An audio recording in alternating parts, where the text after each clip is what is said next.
Now, the second thing is that they all vibrate off an emotional roller coaster, right? That's where waves come in.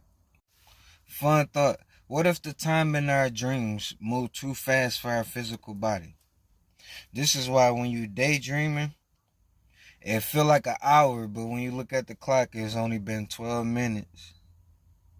This is why you can be driving and space out and see a whole goddamn movie scene and then blink back in and be like, damn, I ain't crashed shit, I'm still driving. This ain't a coincidence. What if this is why you need 16 hours to live on Earth and 8 hours to live on sleep land? Because they told you need 8 hours to sleep. 24 hours in a day minus 8 hours while you sleep leaves you 16 hours to live on Earth. Awake. 8 hours you're going to be asleep. In sleep land doing whatever the fuck you want. But like I said at the beginning though, rich people use their dreams as personal assistants. How, you may ask? By simply understanding that dreams are messages from your shadow side. What is shadow side? You know, I told you how yin and yang is, right? Everything is yin and yang. The white part will be you on Earth, the daylight, right? The black part will be your shadow work, the trauma, those feelings that you ain't got over with. Goddamn your childhood, those relationships that went bad, your best friends and all of that shit. The shadow side of you that you haven't worked on, that you constantly keep hearing yourself to work on, but you keep putting that shit off. Getting drunk, smoking and fucking, right? Now, when you live in the daytime, it's the positive energy. When you live in the nighttime, it's the negative energy. This is why you get messages from your negative energy, right? The battery, the energy come out the negative side. It's still negative when it comes back to the positive side. The positive makes it positive. Then it goes in the middle of the battery, and this is when your soul and all of that shit connect through, right? Your purpose. Let me give you an example. Let's say my biggest fear was my girl cheating in real life. And my dream, in real life, my life is positive, right? That's why it's distracting me if my girl was cheating, because that's negative energy. Now, when I dream, go to the negative side of me, the negative life, the negative energy that gives energy, I'm going to receive that negative energy that is given me. And within receiving that energy, I'm going to get a message. Within this message, I'm going to find out if she's cheating or not. This is when auras kick in. When you're doing some types of shit, you vibrate a certain vibration. When the aura is, you're a certain color, right? Those thoughts, even though you just fucked around, those thoughts made it just left your brain, but it's still vibrating around you. Now, when that bitch come home, because we still using the example, when the bitch come home, she's still gonna vibrate. I just left this side nigga, right? So when I go around her trying to hug and talk to her, whatever the fuck, I'm gonna get a whiff of that vibration I just left side nigga. This is when motherfuckers start saying I got the intuition. No, you just got a whiff to her vibration of I just left side nigga within her toroidal field. My nigga, this is science. Look it up. Now let's connect this to what we was talking about. Thoughts and subconscious, remember? Now, being that my biggest fear would be my girl cheating, I will go to sleep and my thoughts and subconscious will create a situation for the opportunity to present itself. Right? Same thing and vice versa. When I go to sleep and she wasn't cheating, I'm going to see her being loyal.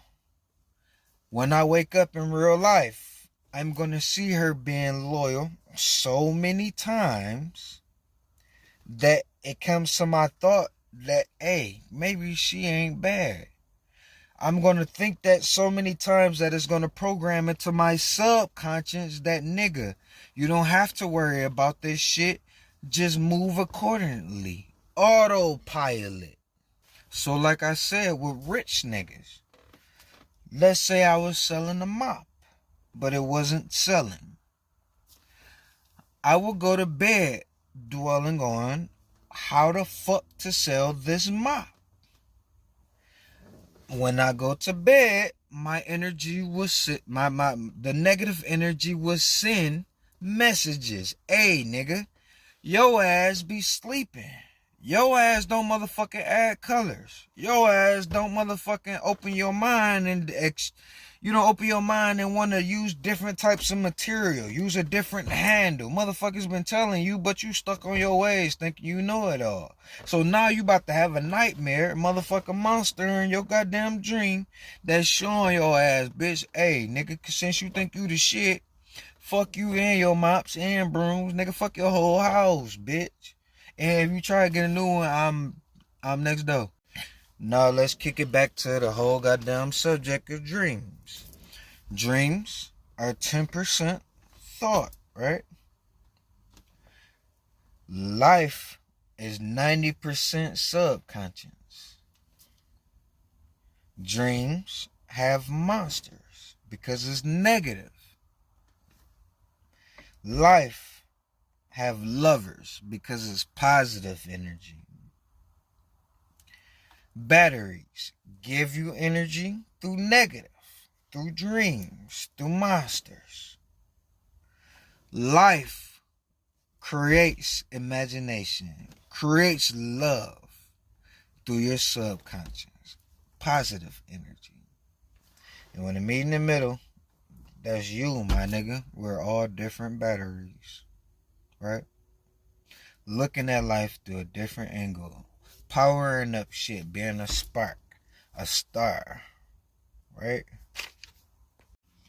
Now, if you think that's crazy, check out how many motherfuckers that came up with inventions in real life through dreams. For example, Paul McCartney came up with the song Yesterday, in a dream. Mary Shelley came up with Frankenstein in a dream. Albert Einstein came up with a theory of relativity in a dream. Even the periodic table, where we did a prior episode on how to memorize technical information like the periodic table, chemist Dmitry Mendeleev actually came up with the periodic table in a dream. He's quoted as saying, "I saw in a dream a table where all the elements fell into place as required. Awakening, I immediately wrote it down on a piece of paper." I mean, it's amazing. Rene Descartes came up with a framework for the scientific method in a dream. Athletes like Jack Nicklaus changed his swing in a dream. Elias Howe, the inventor, came up with the idea of a sewing machine in a dream. So are you excited? This is how you can problem solve. Dreaming is an incredible tool to be able to solve challenges, solve problems. If you're an entrepreneur, create new value. Now, if that's not crazy enough, look who motherfucking talked to aliens. In a painting of George Washington. What is the meaning behind secret messages found throughout our nation's capital? And might there be more to America's origins than we've been told? For Benjamin Franklin, belief in extraterrestrials was part of a scientific view of the world. Thomas Jefferson still remains as the highest public official ever to make a report of a UFO in American history. We have to wonder if the extraterrestrials were there, monitoring our progress. Millions of people around the world believe we have been visited in the past by extraterrestrial beings. What if it were true? Did ancient aliens really help to shape our history? And could extraterrestrial forces have been behind the founding of the United States of America?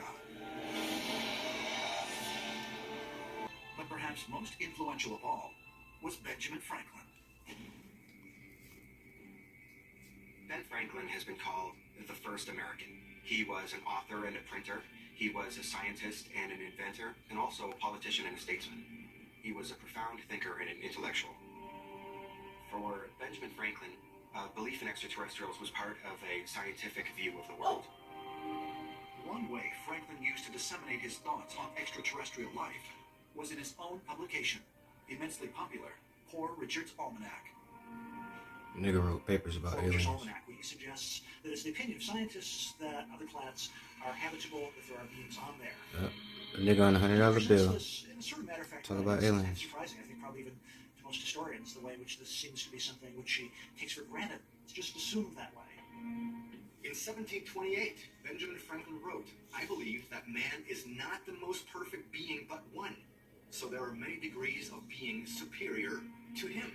Franklin essentially suggested that extraterrestrial life exists. Influence on the Founding Fathers' growing openness to the idea of extraterrestrial life. The Native Americans they encountered not only shared the belief that life exists throughout the universe, but even believed they were the descendants of extraterrestrials. Benjamin Franklin was deeply interested in the star legends of the Native Americans. He was deeply connected with the legends of the Iroquois Confederacy. Franklin's Indian treaties were pamphlets that he published from the 1730s to the 1760s. They frequently recorded explanations of Native culture. One of Franklin's best-selling pamphlets chronicled the Iroquois creation story of the Sky Woman. Before Earth really became what it is today, there were beings that were similar to us living in the sky. One day, Sound like the woman, Avengers. Sky Woman, as she is to became pregnant. She is to go down to the world below. TMI. So this extraterrestrial that lived in the sky, she comes down, and then the human race begins. Fun question. Since you can use your dreams to get messages like a personal assistant, is this why motherfuckers got dream catchers? We just been taught to think that they weird. I don't know. Love y'all. One.